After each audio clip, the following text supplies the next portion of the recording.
आज के बुलेटिन की शुरुआत करते हैं दिल्ली से, जहां पर केंद्रीय गृह मंत्री अमित शाह की अध्यक्षता में हरियाणा और राजस्थान के बीच जल बंटवारे को लेकर महत्वपूर्ण समझौता हो गया है।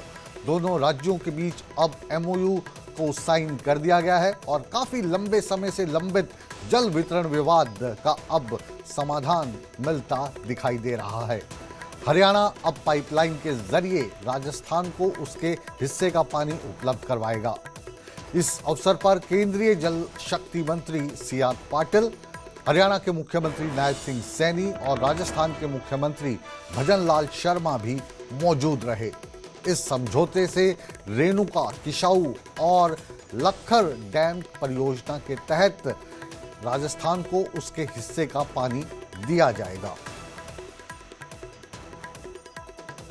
जो यमुना जल परियोजना हरियाणा और राजस्थान के बीच जो समझौता आज आपकी अध्यक्षता में मान्य हो रहा है, इसको लेकर के पहले भी लगातार बैठकें वो जारी रही है और उसमें जो राजस्थान ने चाहा है कि जुलाई से अक्टूबर तक जो वर्षा का पानी है, उस पानी को पाइपलाइन से राजस्थान पेयजल के लिए उपयोग किया जाएगा।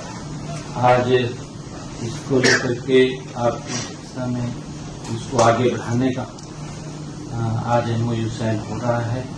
इसके लिए क्योंकि हमने पूरा इसको देखा है, जो हमारा सरप्लस पानी है उस पानी को राजस्थान में जाए, वो बहा करके न जाए, उसको लेकर के आज जो एमओयू साइन होगा उस पानी को पाइपलाइन के माध्यम से हथनीकुंड बैराज से राजस्थान तक ले जाने के लिए ये एमओयू साइन हो रहा है।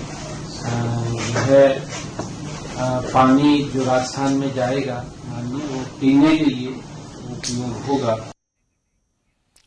तो पंजाब, हरियाणा, हिमाचल और राजस्थान में पानी हमेशा से ही एक मुद्दा रहा है। अब राजस्थान को हरियाणा पानी देगा और पाइपलाइन के जरिए ये पानी राजस्थान तक पहुंचेगा। ये वो पानी होगा जो हरियाणा में सरप्लस है।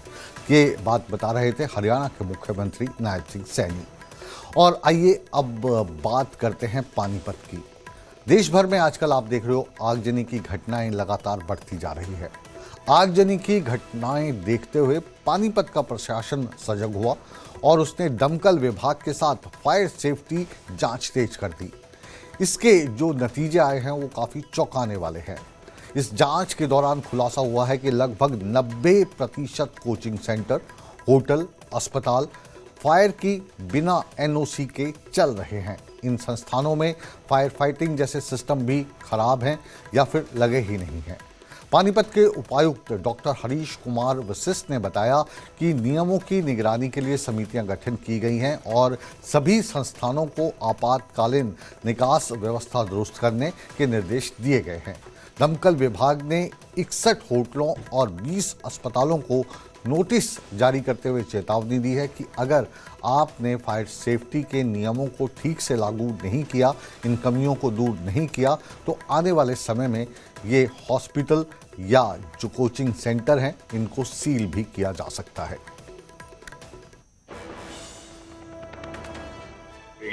और फ्लैक्स को जो आग लगेगी तो उससे सारी बिल्डिंग में आग लगेगी, बच्चों के अंदर दहशत फैलेगी, भय फैलेगा, धुआं क्या होगा, धुआं फैलेगा बिल्डिंग के अंदर, तो बच्चे भगदड़ होगी, तो ऊपर से क्लच करेंगे, गिरने की कोशिश करेंगे।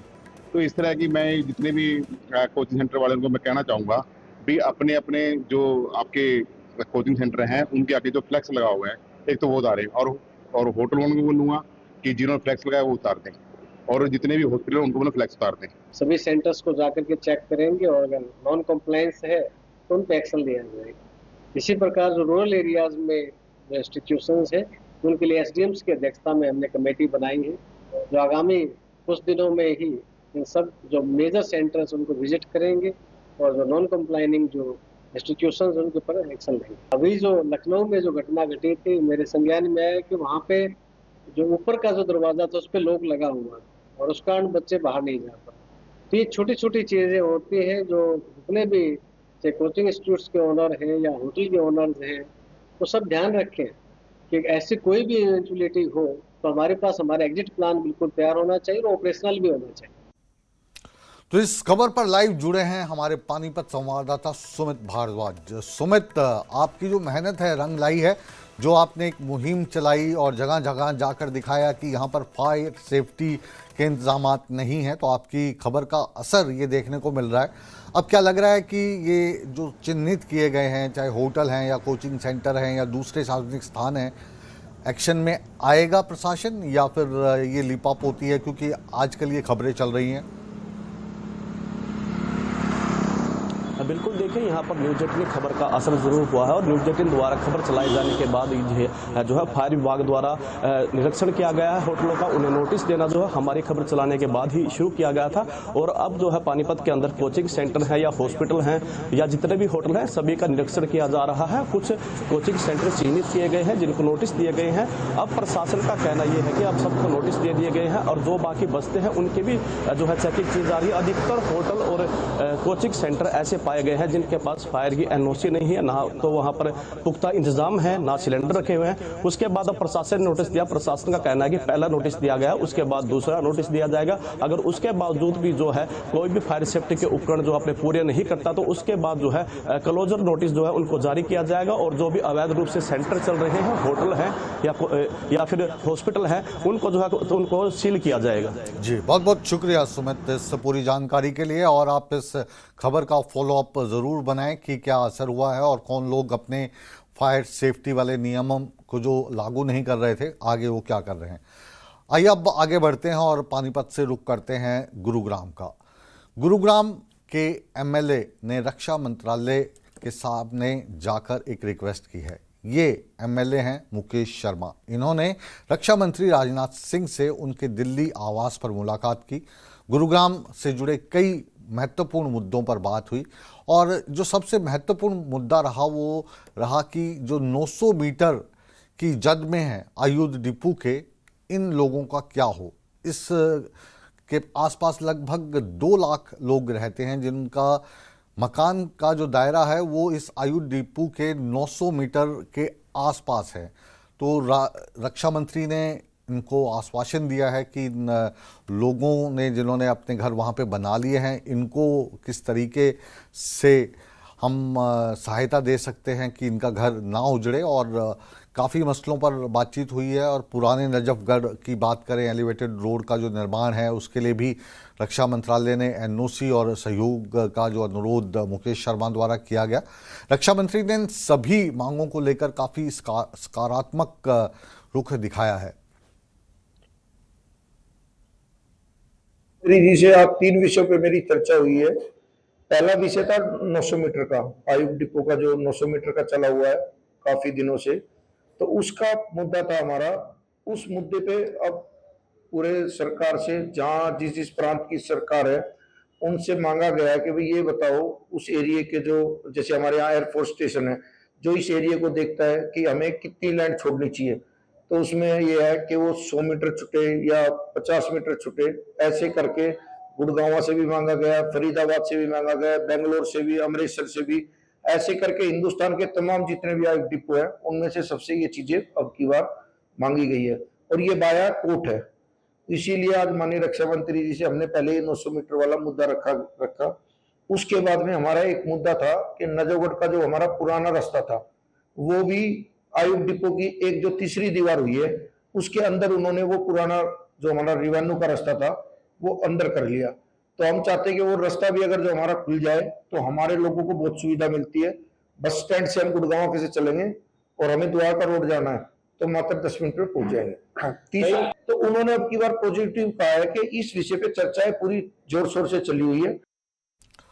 तो इस मुद्दे पर हमारे वरिष्ठ संवाददाता धर्मवीर शर्मा इस वक्त गुरुग्राम से हमारे साथ जुड़े हैं। धर्मवीर, काफ़ी अहम मुद्दा रहा है और काफ़ी समय से ये जो डिपो है इसकी वजह से वहाँ के लोग हमेशा यूँ कहें कि उनकी रातों की नींद उड़ी रहती है, क्योंकि काफ़ी मेहनत की कमाई के बाद उन्होंने यहाँ पे अपने मकान वगैरह बनाए हैं।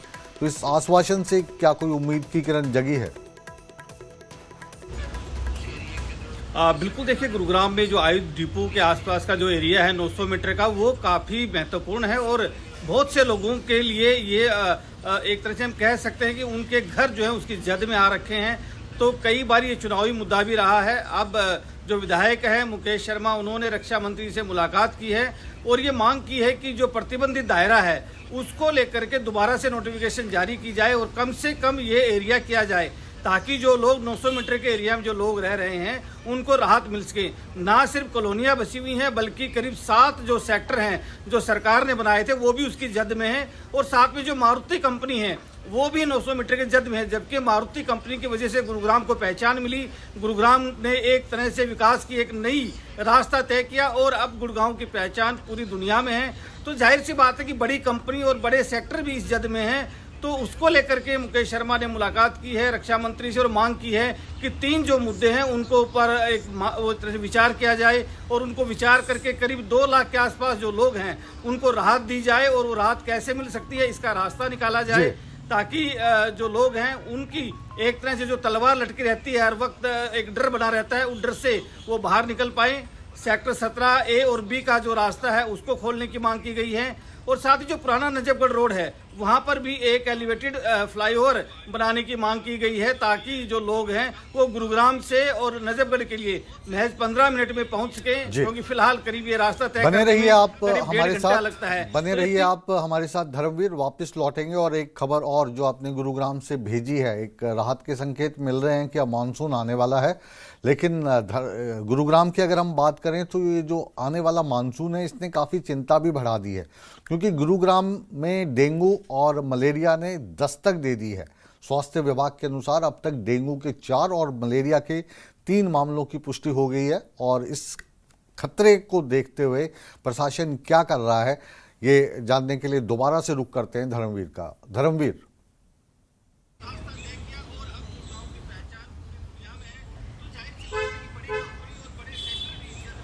धर्मवीर, ये जो लगातार डेंगू और मलेरिया का जो खतरा है वो अब मंडराने लगा है, तो अब जो गुरुग्राम का प्रशासन है ये कौन से कदम उठा रहा है? क्योंकि इलाके में अभी तक 2200 से ज़्यादा लोगों के सैंपल लिए गए हैं, उन सैंपल का क्या रिजल्ट आ गया है, और जहाँ जहाँ पर ये लार्वा मिल रहा है, जो लोग सफाई में लापरवाही बरत रहे हैं, 520 के करीब ऐसे लोगों को नोटिस दिया गया है। तो किस तरीके से ये पूरी प्रक्रिया चल रही है, समझाइए हमें। बिल्कुल, देखिए मलेरिया और डेंगू का जो मामला है अब कहीं ना कहीं आगे और ज़्यादा बढ़ सकता है, क्योंकि अब बारिश का मौसम आने वाला है। प्रशासन ने एक तरह से लोगों से अपील की है कि जो पानी है, चाहे वो कूलर का हो या फिर दूसरे पानी हो, उनको समय समय पर बदलते रहें, ज़्यादा दिन तक इकट्ठा ना रखें।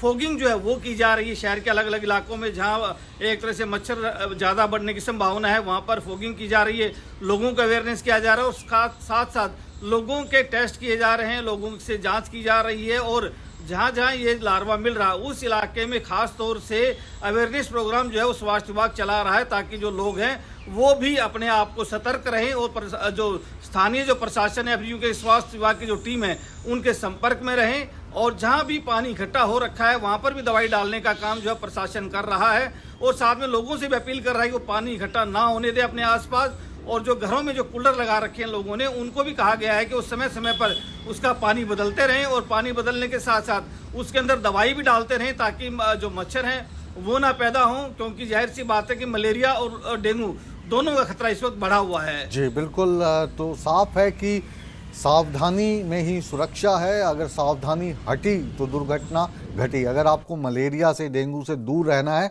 तो अपने आसपास कहीं भी पानी इकट्ठा ना होने दें, और अगर आप कूलर यूज़ कर रहे हैं तो उसका पानी लगातार बदलते रहें। बहुत बहुत शुक्रिया धर्मवीर इस तमाम जानकारी के लिए। और आइए एक बार फिर से रुख करते हैं पानीपत का। पानीपत से एक ऐसा घिनौना समाचार आया है जिसे सुनकर आप भी शायद दांतों तले उंगलियां दबा लें।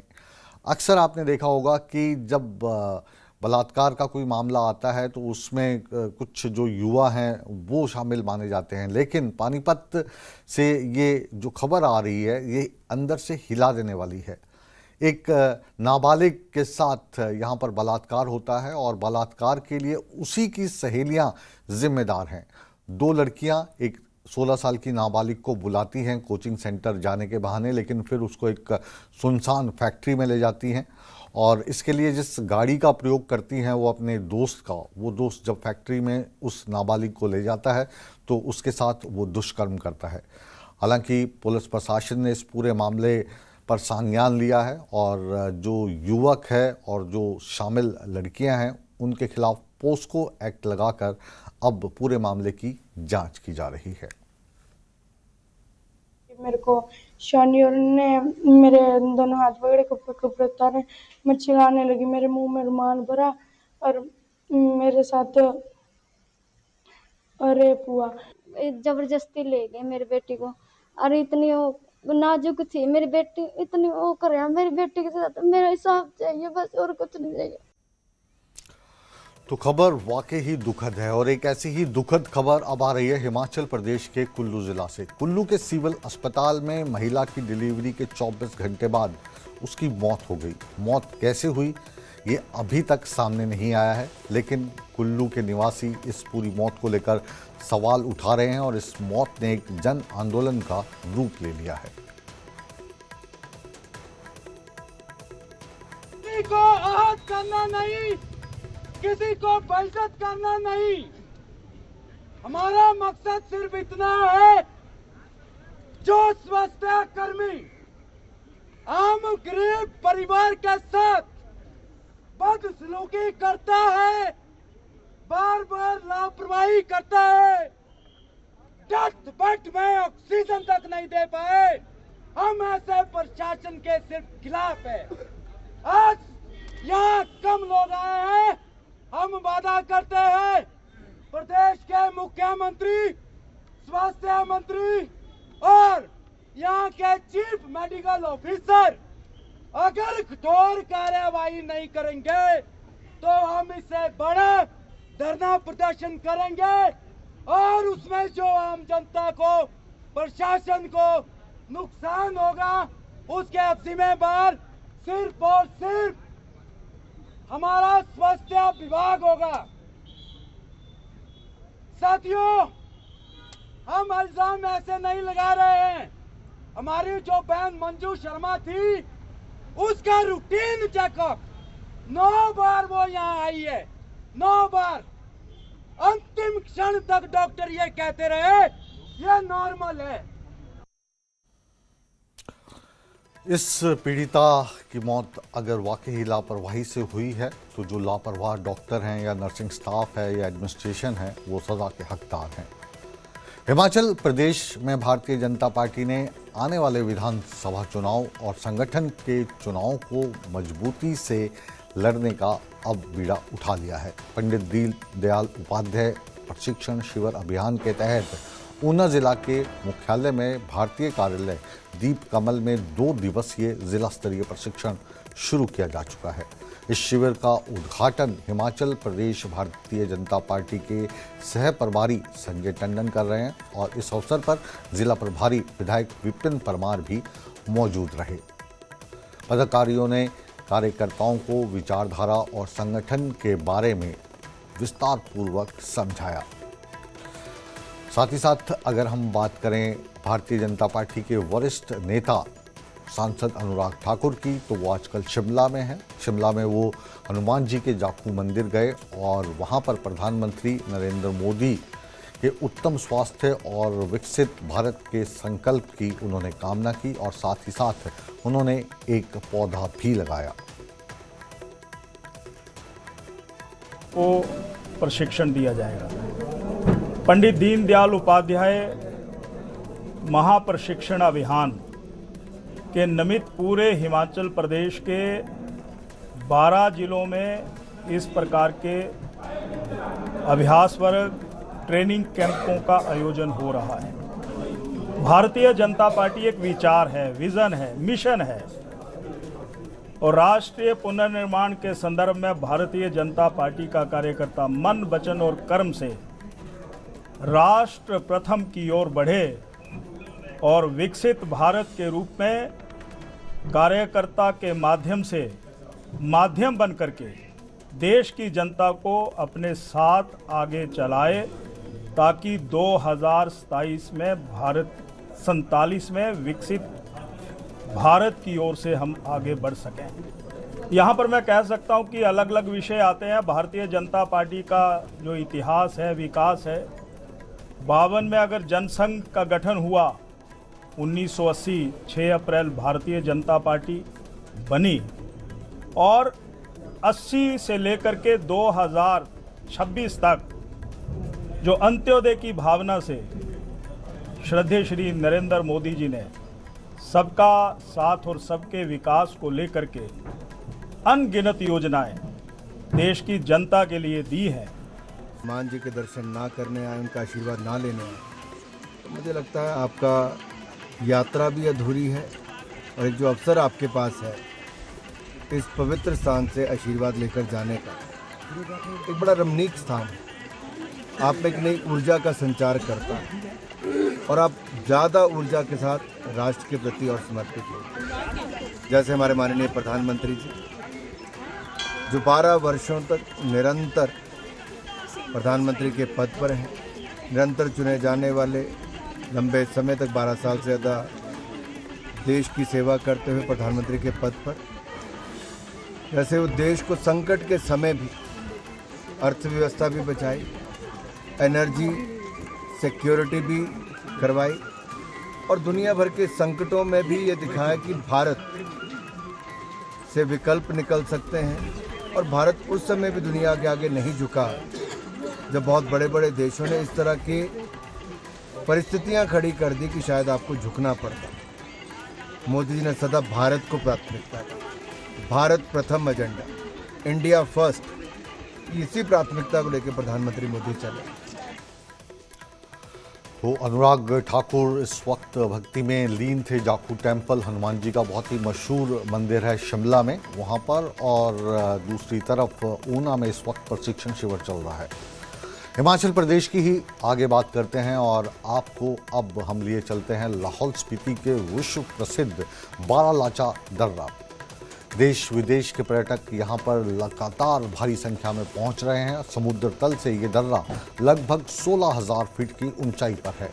ये दर्रा और बर्फ़ से ढकी चोटियाँ इन हसीन वादियों को और मनमोहक बना देती हैं। और हर साल बड़ी संख्या में प्लास्टिक ना फैलाएं और दूसरा कचरा भी अपने साथ रखें और कहीं डस्टबिन नहीं यूज़ करें, ताकि इस खूबसूरत प्राकृतिक दर्रे को आप के साथ साथ आने वाले पर्यटकों के लिए भी इतना ही खूबसूरत ही दिखाई दे।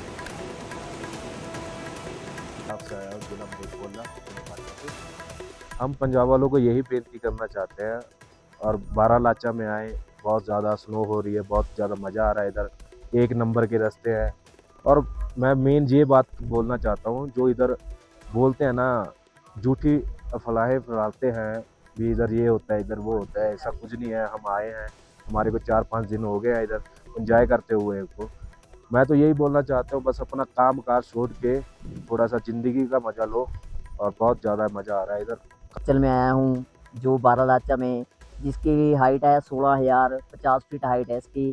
बहुत ज़्यादा अच्छा मौसम है, जहाँ पे बहुत बढ़िया स्नो है, बर्फ बहुत है, रास्ते बहुत ही ज़्यादा अच्छे हैं।